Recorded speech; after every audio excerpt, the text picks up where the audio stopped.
Olá, gente fina, eu sou o professor João Batista e sejam bem-vindos a mais essa conversa aqui sobre educação. Nosso tema de hoje foi proposto pelo professor Cleidione Oliveira, né, um colega no período de graduação que eu fiz lá na FACED, que é a Faculdade de Educação de Itapipoca.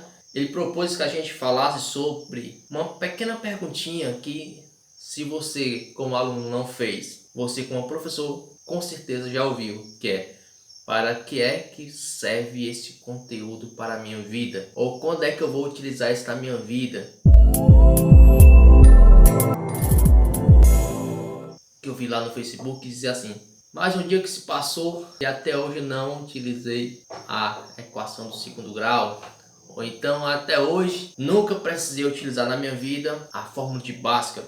E aí a gente tem muitas outras variações, né, de dizer que não precisou de determinado conteúdo para a sua vida. E aqui a gente tem que ver duas vertentes. A gente vai ver, né, o que a gente como professor deve vislumbrar desse processo, e você aluno, o que é que você deve imaginar, o que é que você deve pensar e como é que você deve agir. Então vamos imaginar a falar como professor. E aí, pelo ponto de partida, eu gostaria de dar, né, um depoimento pessoal.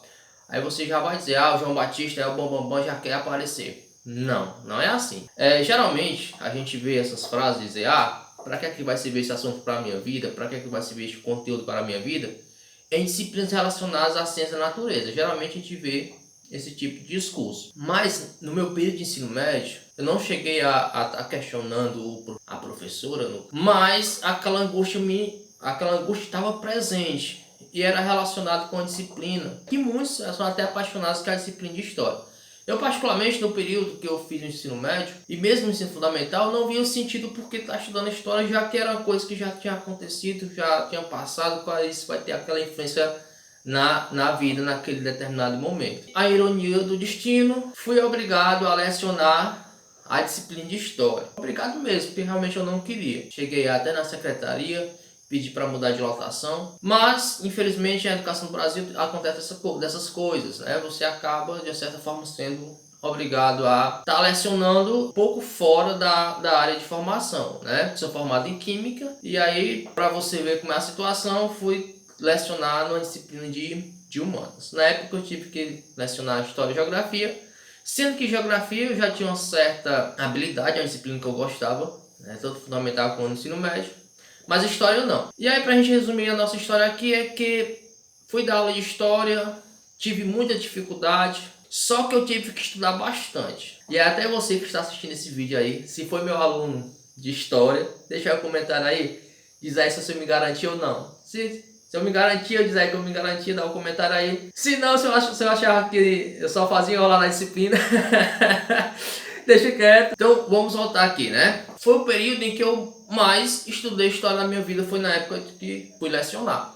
Justamente fui na secretaria, gente, porque eu tenho um compromisso com o meu trabalho. Se eu sei que eu não vou conseguir desenvolver algo bem, então eu não quero fazer aquilo só para estar recebendo dinheiro, porque tem o nome João Batista, né, o CPF, e tem o professor João Batista, que aí eu tenho muito zelo com o meu trabalho. Então eu não quero pegar uma coisa que eu sei que eu não daria conta. E a resposta que eu tive é que o professor vai estudar. E aí por que eu tive que aceitar no momento? Porque eu tinha acabado de entrar como professor do quadro efetivo, estava no período probatório, e era essa sistemática que se apresentava na época. Professor de ciências, também era professor de história e geografia. Então eu não tive muito o que fazer. Tentei de várias formas ficar só dentro da minha área, não consegui. Hoje eu estou dentro da minha área, exclusivamente. Mas na época eu não consegui. E por que eu estou passando essa fase que passei na minha vida? Quando você é questionado que é que você vai precisar desse conteúdo da sua vida, era o mesmo pensamento que eu tinha quando eu fazia ensino fundamental e ensino médio. Para que é que eu vou precisar de história na minha vida? Eu fui precisar de história quando terminei minha graduação. Passei no concurso e fui assumir esse concurso para me dar aula. Aí eu fui precisar de história. E aí eu vi que naquele momento a história me fazia muita falta, porque não tinha uma boa base.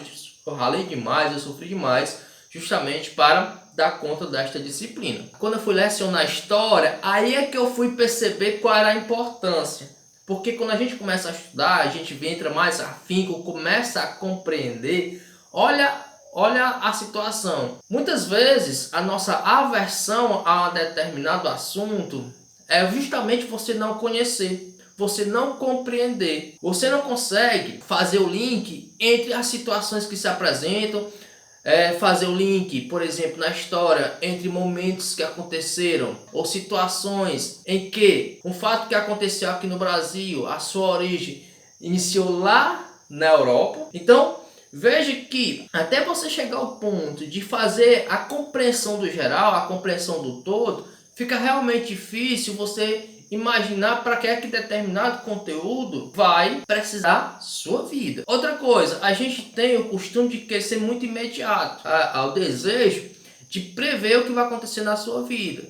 E aí, como já diz meu amigo Giovanni Nascimento, o conteúdo ele não é para ser algo imediato. Você não deve imaginar o conteúdo como sendo algo para hoje, para agora. Você não pode imaginar que você só vai estudar aquilo que realmente só vai precisar na sua vida naquele determinado ponto. A gente não pode pensar assim. Porque se a gente pensar assim, a gente limita as nossas possibilidades. A escola está aí não somente para te preparar para uma profissão.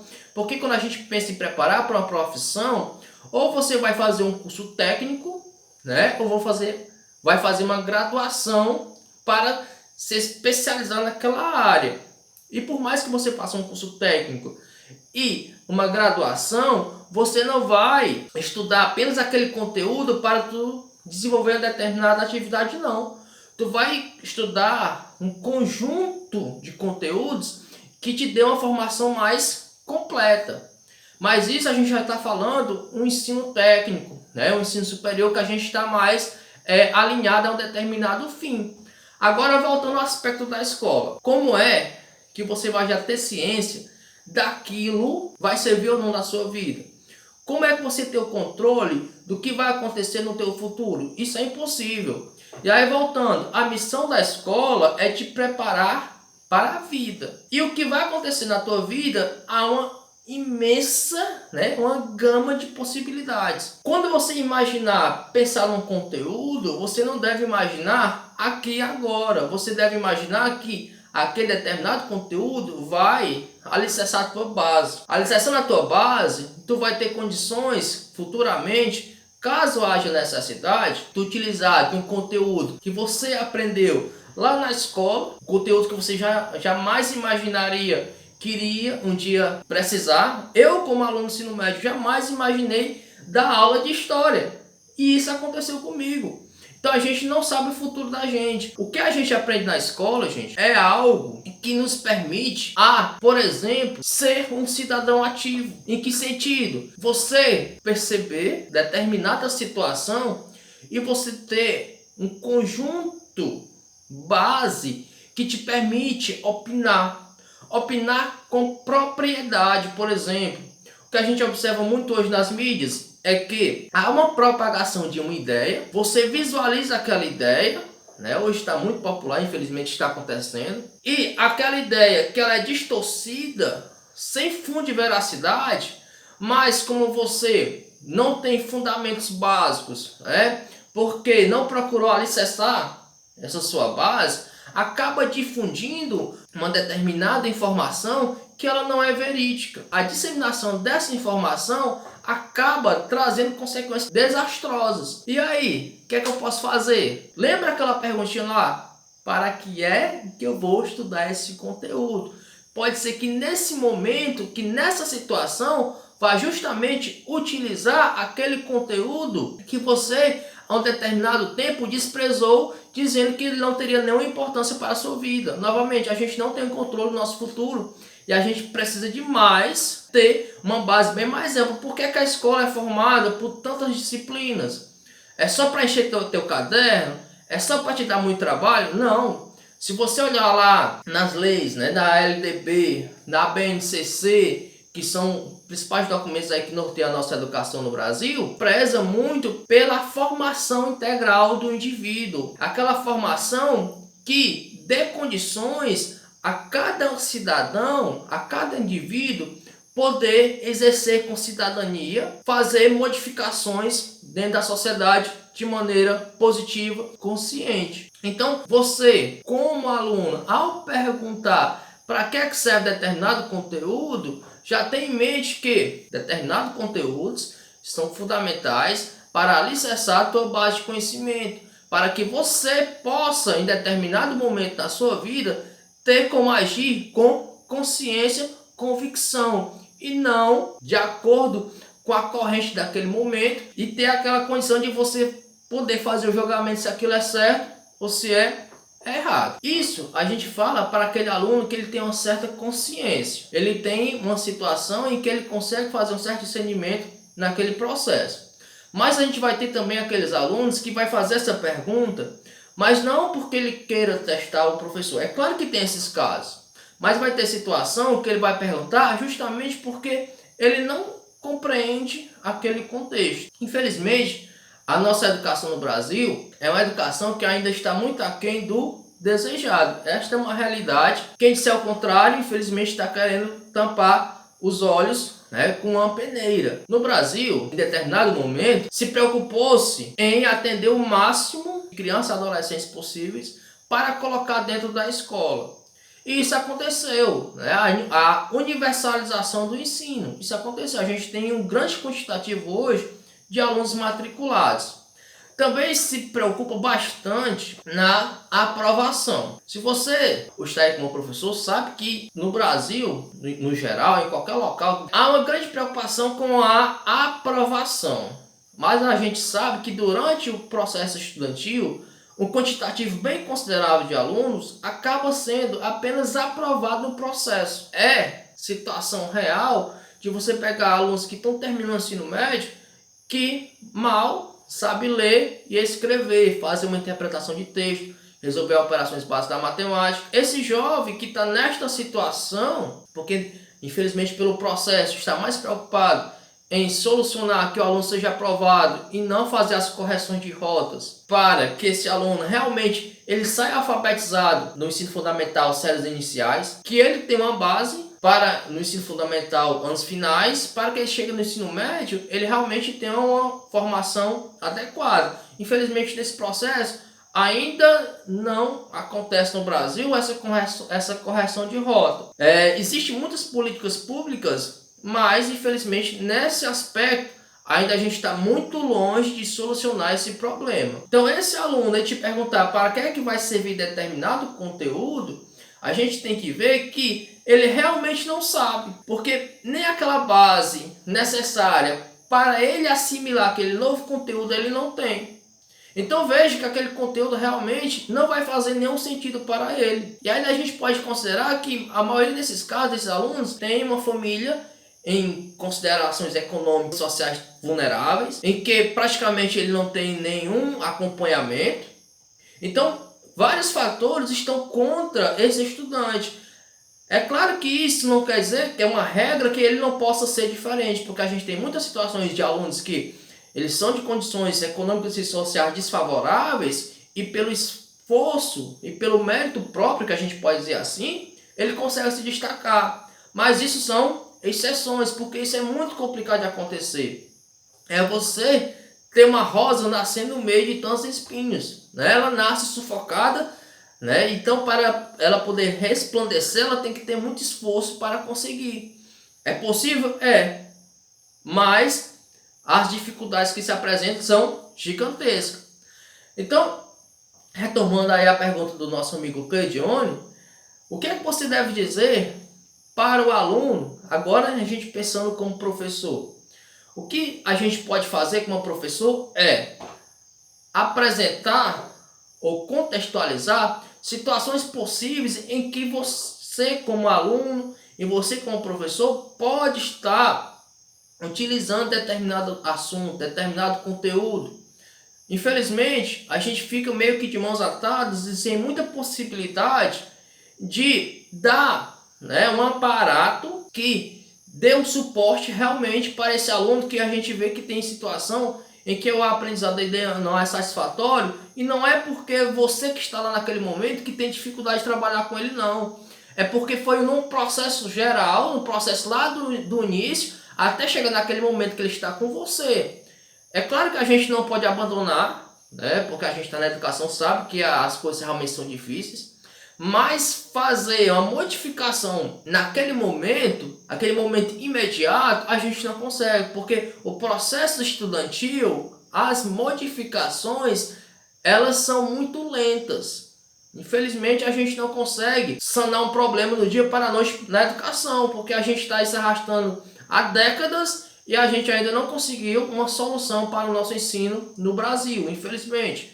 E aí não vou entrar nesse mérito, porque entrando nesse mérito a gente acaba falando algumas coisas que não convêm para algumas pessoas e a gente acaba sendo mal interpretados. Mas você como professor, eu como professor, o que a gente pode fazer é procurar contextualizar aquele determinado conteúdo, seja o conteúdo da matemática, seja o conteúdo da química, da física, da biologia, da história, da geografia, filosofia, sociologia, e procurar contextualizar aquele determinado assunto. Você como aluno deveria pegar aquele assunto, aquele conteúdo e realmente se debruçar, procurar entender aonde é que ele é aplicado, procurar compreender como aquele conteúdo se interliga com demais conteúdos daquela disciplina e com os conteúdos de outras disciplinas. Se você imaginar, por exemplo, a química, qual a relação da química com, por exemplo, a geografia? Recentemente, se propôs se definir o nível de desenvolvimento do país de acordo com a quantidade de indústrias químicas que aquele país continha. Por que disso? Porque se um país ele consegue fazer transformação da matéria-prima, ele tem um bom desenvolvimento científico. Então veja que duas disciplinas que aparentemente você não daria nenhuma relação, que é química e a geografia, ela existe. Então você, aluno, quando imaginar que um conteúdo ele não tem relação em nada, procure ver onde é que ele se aplica. Agora, aquele aluno que a gente sabe que ele tem dificuldade, um aluno que ele não tem a visão de futuro, ele está ali estagnado, é muito complicado a gente trabalhar com esse aluno. Mas infelizmente ou felizmente a gente não pode abandoná-lo, a gente tem que dar um suporte àquele aluno. E aí, cabe naquele momento a gente ter uma conversa mais individualizada. É imprescindível que o aluno também ele possa mudar de posicionamento. Não é porque ele passou toda aquela fase estudantil tendo dificuldades que naquele momento ele não possa decidir que vai mudar o rumo da sua vida. E a partir daquela pergunta, por que eu preciso estudar isso? Aí depois que ele compreender que ele precisa ter uma formação integral e começar a buscar, aí sim a pergunta vai fazer todo sentido para ele. Não somente a pergunta, mas ele mesmo vai ser capaz de gerar a resposta para os seus questionamentos. Tem um domínio mais amplo daquilo que nos é ofertado na nossa formação.